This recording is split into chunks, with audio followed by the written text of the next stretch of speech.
స్వాతంత్ర సమరయోధురాలు, భయం బెదురు లేని భారతదేశ మహిళా విప్లవకారిణి, కార్పొరేటర్, పార్లమెంట్ మెంబర్, సిఐటి నేత, కార్మిక పోరాట యోధురాలు, సిపిఎం నేత అహల్య రంగనేకర్. ఆమె పేరు చెప్తే మహారాష్ట్రలో జరిగిన స్వాతంత్రోద్యమం, కార్మికోద్యమాలు, ఎర్రజెండా పోరాటాలు అవన్నీ కూడా ఒక లీలగా మనకు కనిపిస్తాయి.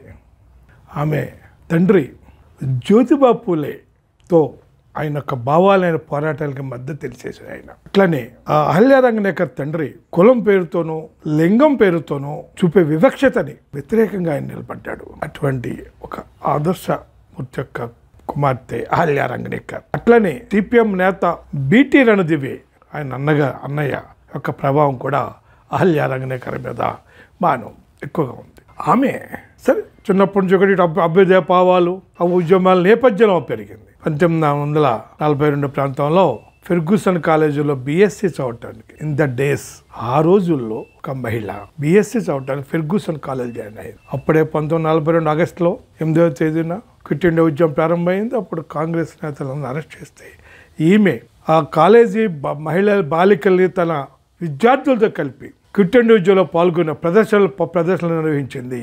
అందుకని అరెస్ట్ చేశారు. అరెస్ట్ చేస్తే జైల్లో తోటి విద్యార్థులు ఎవరైతే ఖైదీలుగా ఉన్నారో వాళ్ళ దగ్గర వాళ్ళ వద్ద ఉన్న orange colour, white, green colour చీరల యొక్క ముక్కలు చించి ఒక త్రివర్ణ పతాకం తయారు చేసి దాని బొగ్గుతో అశోక చక్రాన్ని డిజైన్ చేసి జైల్లోనే ఎగరేసింది అహల్య రంగనేకర్.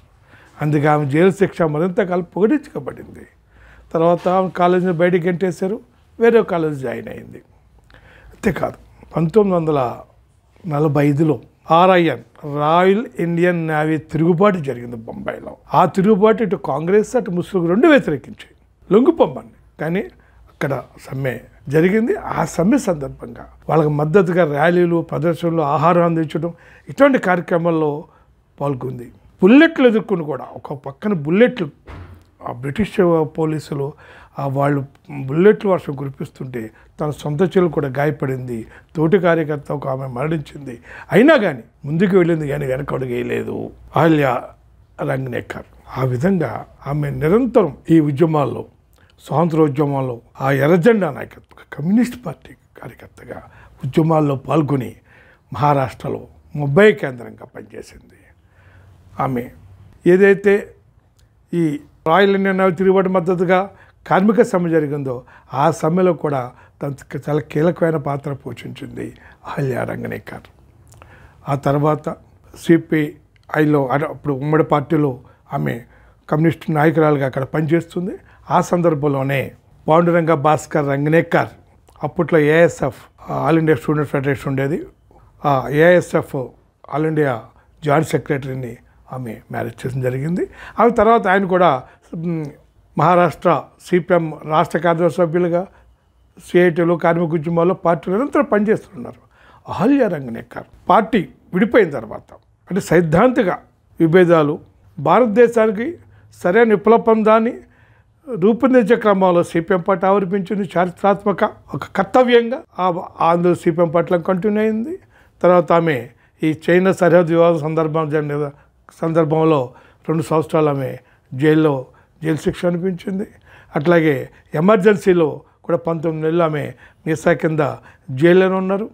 ఆమె 1961 నుంచి 1977 వరకు బొంబాయిలో ఒక మున్సిపల్ కార్పొరేటర్గా పనిచేస్తుంది. స్లమ్ ఏరియా, ఆ స్లమ్ ఏరియాలో ఉండే ఆ ప్రజల యొక్క వాళ్ళ యొక్క సౌకర్యాల కోసం, వాళ్ళ హక్కుల కోసం, వాళ్ళ యొక్క అభ్యున్నతి కోసం అల్లు పెరిగిన పోరాటం చేసింది. 17 సంవత్సరాలు నిరాటంకంగా ఆమె మున్సిపల్ కార్పొరేటర్గా ఎన్నికైతే వచ్చింది. దాదాపు 1977లో ఆమె ఎంపీగా గెలిచారు. 1980 వరకు ఆ పార్లమెంట్లో ఇటు మహిళా సమస్యలు కానీ శ్రామిక మహిళా సమస్యల మీద ప్రధానంగా ఆ పార్లమెంట్లో చర్చకు తీసుకొచ్చిన బాధ్యత వహించారు.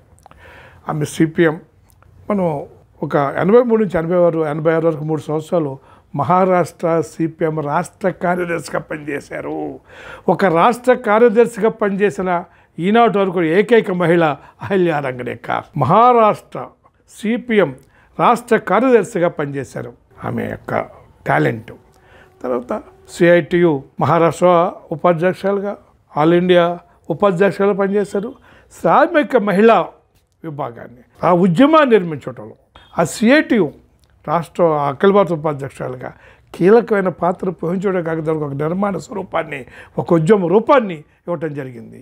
అదే సందర్భంలో 5వ all India democratic women's association దాని ఆవిర్భావంలో కూడా అంతవరకు ఉన్న మహిళా రాష్ట్రంలో సిపిఎం ఆలోచన విధానాలతో రకరకాల మహిళా సంఘాలు పనిచేస్తారు. వీరి పేరుతో వాళ్ళందరినీ ఒక ఏకీకృతం చేసి all India democratic women's association 5వ పేరుతోటి ఒక అఖిల భారత సంఘాన్ని నిఖరంగా మహిళల యొక్క సమస్యల మీద రాజీ లేని పోరాటం చేసే ఒక సంఘాన్ని అవసరం వచ్చినప్పుడు చారిత్రక అవసరంగా ఆ 5 ఏర్పడింది.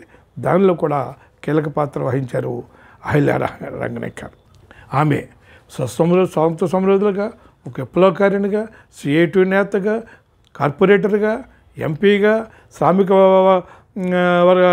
మహిళా నేతగా, 5వ నేతగా, సిపిఎం నేతగా, అసలు ఆమె ఏ రంగంలో పనిచేసినా అహిల్య రంగనాయక్ తనకంటూ ఒక ముద్ర, ఇది ఇట్లా చేయాలా, ఈ విధంగా నిర్మాణం ఇట్లాగే చేయాలా, పోరాటాలు ఇట్లా చేయాలా అని తన ఒక ముద్ర అనేది వేయటం జరిగింది అహిల్య రంగనాయక్.